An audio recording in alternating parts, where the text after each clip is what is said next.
Guess I was pounding in my head, what can I do as an individual about this? And, one person, what can they do? My name is Nancy Frantz, and this is my advice. I think stopping and smelling the flowers actually comes with age, and you're always going on a fast pace, always trying to keep up, always looking at your watch.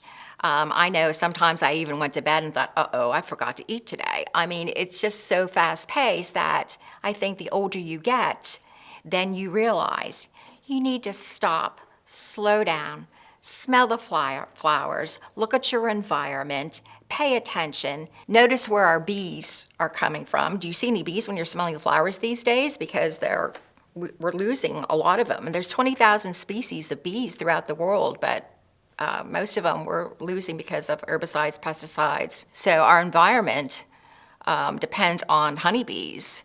And right now we're losing our honeybees at a really high number. The beekeepers are losing 40 to 60% of their bees every winter. And it's because of climate change, herbicides, pesticides, parasites, disease, and we need to really do something about it. I think I got interested in bees and I looked online, and it looked like a lot of work. And I thought, oh, I just don't know if I can handle that or not. So I looked at YouTube videos for about a year. I called around, drove up to New York, got my first package of bees, which is about 3,000 bees in a small box. Came back home, put them in a hive.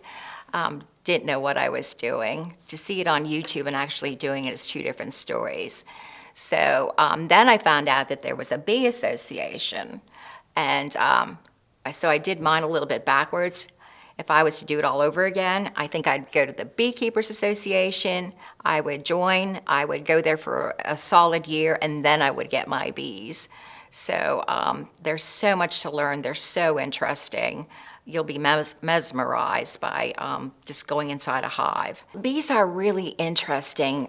They're in a hive, they're in a colony, and everybody has their own job.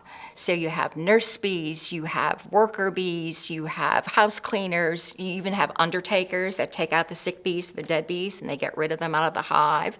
You have your foragers. So it's a big community that's working together, and they communicate with pheromones or a waggle dance. And that's how they communicate with each other.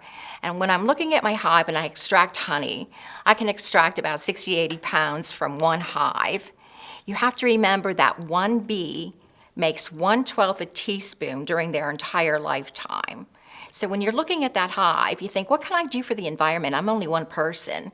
But look at that one bee that made 1/12 a teaspoon of honey during their lifetime, and now I'm collecting 80 pounds of honey because they're working together as a group. There's plenty of beekeepers that have been beekeeping for like 40 years, and they need help. So you can always go over to another beekeeper's aviary and help him lift the boxes, and he can help you. I've never met a beekeeper that doesn't want to share about beekeeping. So you can join an association, and they have workshops. I know we're having workshops on queen rearing and extracting honey, and it's constant during the summer. So you can learn a lot without even having bees, but you can help a beekeeper and join an association, and that would help also. If you don't want to become a beekeeper, you can always plant a pollination garden, and that's great for bees. Bees don't stay right by their hive. They do a 5-mile radius. So plant a pollination garden. It's good for the bees and the birds, and helps our environment. So you can do plenty of other things than to join an association. Stop and smell the flowers. It's important to our environment to slow down, see the details around you, and then do something about it.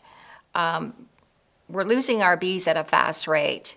We need to do something now, not later. One person, what can they do? But it still goes back to watching those bees work as a colony, and everybody has their one little job to do. And I think that we could just do small things on an individual basis, and it'll help the world in a big way.